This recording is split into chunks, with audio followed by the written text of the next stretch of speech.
Oke, untuk pertemuan berikutnya kita akan membahas mengenai pencatatan transaksi pada perusahaan manufaktur. Silahkan kalian ambil buku cetak, dibuka halaman 49, silahkan dicermati kasus 1.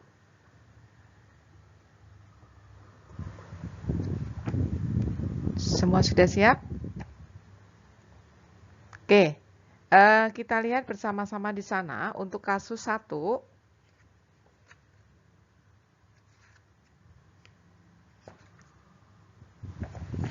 Di sana ada pembelian bahan baku dan pembelian bahan penolong. Untuk pembelian bahan baku, di sana ada 3 item, yaitu A, B, dan C. Yang mana total pembelian bahan baku adalah Rp46.400.000. Pembeliannya secara kredit. Sementara untuk pembelian bahan penolong, itu ada 3 item juga, X, Y, dan Z. Total bahan penolong Rp1.480.000 dibeli secara tunai. Maka kita akan membuat jurnal pada saat pembelian bahan baku, mendebet persediaan bahan baku. Pada saat pembelian bahan penolong, mendebet persediaan bahan penolong. Karena dilakukan secara kredit, maka utang dagang dan bahan penolong secara tunai, maka mengkredit kas. Yang kedua, bahan baku dan bahan penolong kita asumsikan semuanya habis dipakai. Maka pada saat mencatat bahan baku, akan kita catat mendebet barang dalam proses biaya bahan baku, kreditnya persediaan bahan baku. Barang dalam proses biasa disingkat BDP. Sementara untuk mencatat pemakaian bahan penolong pada metode pesanan akan dicatat ke dalam BOP yang sesungguhnya. Maka, jurnal yang dibuat mendebet BOP sesungguhnya mengkredit persediaan bahan penolong. Kemudian silakan dicermati kasus yang kedua. Kasus yang kedua di sana adalah mengenai pemakaian biaya tenaga kerja. Pada perusahaan Karisma di sana, PT Karisma, di sana ada tenaga kerja langsung selama 1.800 jam, tarifnya 10.000. Sehingga tenaga kerja langsung menjadi 18 juta. Sementara tenaga kerja tidak langsung ada 100 jam, tarifnya 9.000 per jam. Karena tenaga kerja tidak langsung, pada perusahaan metode pesanan dicatat ke dalam BOP yang sesungguhnya. Sementara yang di bagian pemasaran ada 6 juta, kemudian gaji bagian administrasi dan umum 2.800.000. Maka akan kita alokasikan ke masing-masing sehingga jurnal yang dibuat mendebet barang dalam proses BTK, itu adalah untuk mencatat tenaga kerja langsung. Kemudian BOP yang sesungguhnya untuk mencatat tenaga kerja tidak langsung. Mendebet biaya gaji penjualan. Mendebet biaya gaji administrasi dan umum. Kreditnya utang gaji dan upah. Atau ada juga yang mencatat kreditnya gaji dan upah. Sementara pada saat mencatat pembayaran gaji, mendebet utang gaji dan upah, mengkredit kas. Silakan diperhatikan kembali studi kasus 3. Pada studi kasus 3, di sana untuk mencatat BOP yang dibebankan dan BOP yang sesungguhnya. Pada metode pesanan, untuk menghitung harga pokok produk, BOP yang dipakai adalah yang dibebankan. Untuk BOP dibebankan akan dihitung menggunakan tarif kali dasar pembebanan. Nah, pada kasus ketiga, di sana untuk BOP dibebankan 110% kali dasarnya adalah biaya tenaga kerja langsung. Biaya tenaga kerja langsung sebesar 18 juta. Maka BOP yang dibebankan adalah 110% kali 18 juta, ketemunya 19.800.000. Maka jurnal yang dipakai untuk mencatat BOP yang dibebankan adalah mendebet barang dalam proses BOP, mengkredit BOP dibebankan sebesar 19.800.000. Pada kasus ketiga, di sana ada biaya overhead pabrik yang sesungguhnya. Yang mana biaya overhead pabrik yang sesungguhnya terdiri dari biaya penyusutan gedung pabrik, biaya penyusutan mesin, pemeliharaan gedung pabrik, asuransi, pemeliharaan mesin, lain-lain pabrik. Total BOP sesungguhnya 17.400.000. Maka pada saat mencatat BOP yang sesungguhnya, mendebet BOPS, itu singkatan dari sesungguhnya, kreditnya akun-akun yang harus dikredit atau berbagai rekening yang dikredit sebesar 17.400.000. Untuk BOPS yang ada di buku paket itu sebesar 19.780.000. Rinciannya dari BOPS halaman 51 yang 17.400.000 ditambah dari kasus 1 pemakaian bahan penolong dan kasus 2 tenaga kerja tidak langsung. Sehingga total BOPS adalah 19.780.000. Nah, pada perusahaan manufaktur metode pesanan, di sana ada yang namanya selisih BOP.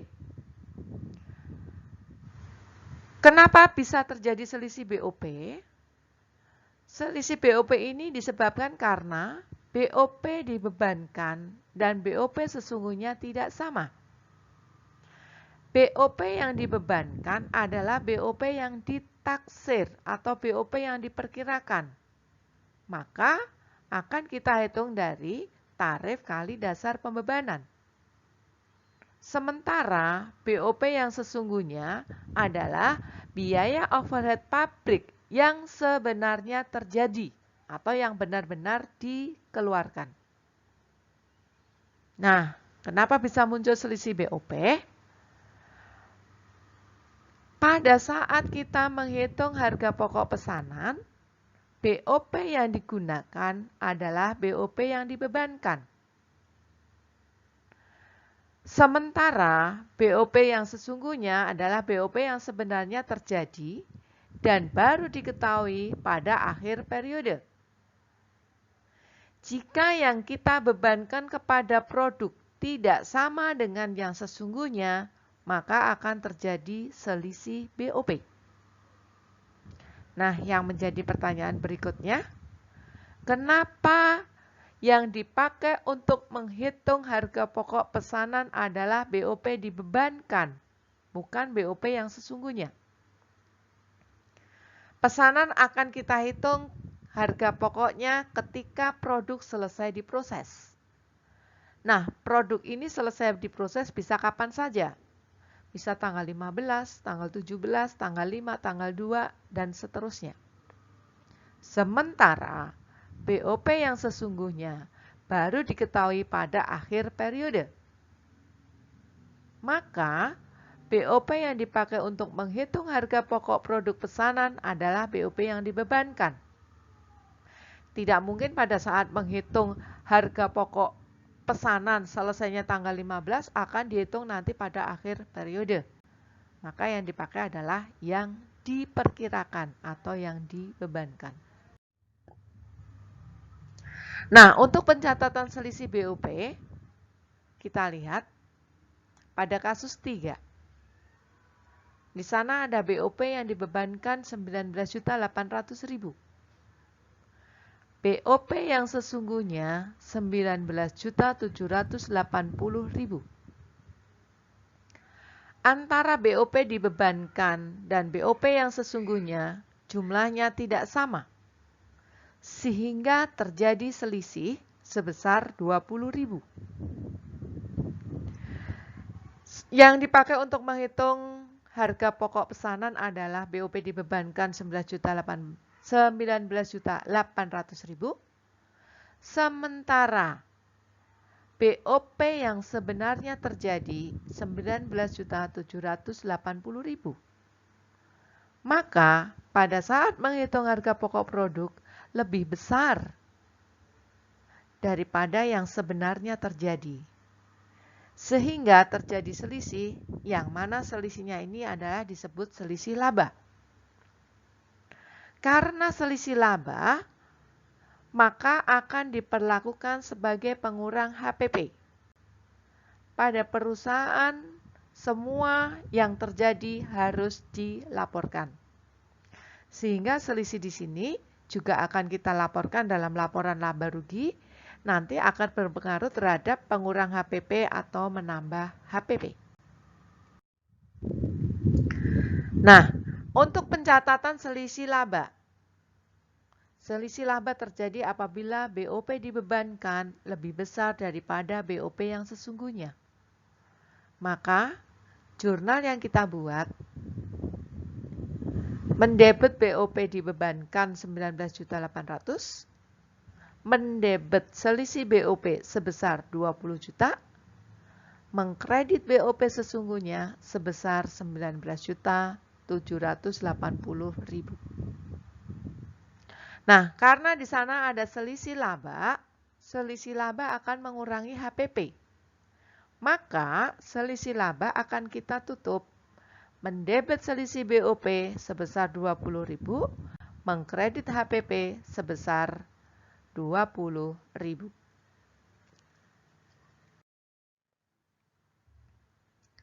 Selisih rugi. Jika BOP dibebankan lebih kecil daripada BOP yang sesungguhnya, maka akan terjadi selisih rugi. Contoh, BOP yang dibebankan sebesar 19 juta. Sementara BOP sesungguhnya sebesar 20 juta. Antara yang dipakai untuk menghitung harga pokok dengan yang sebenarnya terjadi jumlahnya berbeda. Yang dipakai untuk menghitung harga pokok 19 juta, yang sebenarnya terjadi 20 juta, yang sebenarnya terjadi lebih besar 1 juta, maka terjadi selisih rugi. Kenapa dikatakan selisih rugi? Pada saat menghitung harga pokok yang kita hitung adalah 19 juta, sementara yang sebenarnya terjadi adalah 20 juta. Maka ini disebut selisih rugi. Nah, pada saat terjadi selisih rugi, kita akan membuat jurnal. Mendebet BOP dibebankan sebesar 19 juta. Mendebet selisih BOP sebesar 1 juta. Mengkredit BOP sesungguhnya sebesar 20 juta. Nah, pada saat mencatat selisih BOP ini, sebenarnya kita juga menutup akun BOP. Tadi pada saat mencatat pembebanan BOP dibebankan dicatat di sisi kredit. Pada saat mencatat selisih rugi, kita catat di sisi debit. Sehingga BOP dibebankan saldonya 0. Sementara, pada saat mencatat BOP yang sesungguhnya, pada saat terjadi pemakaian BOP sesungguhnya, mendebet BOP yang sesungguhnya, kreditnya berbagai akun yang dikredit. Nah, pada saat pencatatan selisih rugi di sini, BOPS-nya kita catat di sisi kredit. Sehingga saldo BOP dibebankan dan saldo BOPS-nya menjadi 0. Sekarang kita akan menutup selisih BOP. Selisih BOP pada saat mencatat selisih, kita catat sisi debit. Supaya saldonya 0, kita catat di sisi kredit. Karena selisih rugi, maka akan menambah HPP. HPP bertambah, kita catat sisi debit. Sehingga jurnal untuk menutup selisih BOP adalah mendebit HPP sebesar 1 juta, mengkredit selisih BOP sebesar 1 juta. Kemudian yang berikutnya adalah pencatatan produk selesai. Untuk menghitung harga pokok pesanan, maka akan kita gunakan yang namanya kartu harga pokok pesanan. Sebagai contoh, kartu harga pokok pesanan, di sana ada keterangan, kemudian ada biaya bahan baku, ada biaya tenaga kerja langsung, dan BOP yang dibebankan. Ketiga biaya ini yang akan mempengaruhi harga pokok pesanan. Tadi pada kasus 1 ada pemakaian bahan baku sebesar 46.400.000. Maka kita catat ke dalam kartu harga pokok pesanan. Biaya bahan baku 46.400.000. Kemudian biaya pemakaian biaya tenaga kerja langsung pada kasus 2 ada pemakaian sebesar 18 juta. Maka kita catat ke dalam biaya tenaga kerja langsung 18 juta. Untuk pembebanan BOP, tadi diketahui di kasus 3, 110% kali biaya tenaga kerja langsung. Maka BOP yang dibebankan ketemu 110% dikalikan 18 juta, ketemu 19.800.000. Sehingga total produk selesai, biaya bahan baku ditambah biaya tenaga kerja langsung ditambah BOP yang dibebankan, sehingga jumlahnya menjadi 84.200.000. Maka untuk pencatatan produk selesai, mendebet persediaan produk jadi 84.200.000, mengkredit barang dalam proses biaya bahan baku sebesar bahan baku yang dipakai 46.400.000, mengkredit barang dalam proses biaya tenaga kerja langsung sebesar tenaga kerja langsung yang dipakai 18 juta, mengkredit barang dalam proses BOP sebesar BOP yang dibebankan 19.800.000. Nah, pada akhir periode, ada produk yang sudah selesai, berarti siap untuk dijual, sementara ada juga barang yang belum selesai diproduksi atau belum siap dijual, dan membutuhkan proses produksi untuk berikutnya. Jika pada akhir periode belum selesai, disebut persediaan barang dalam proses akhir. Maka, jurnal yang akan dibuat adalah mendebet persediaan barang dalam proses, mengkredit barang dalam proses biaya bahan baku, mengkredit barang dalam proses biaya tenaga kerja langsung, mengkredit barang dalam proses BOP.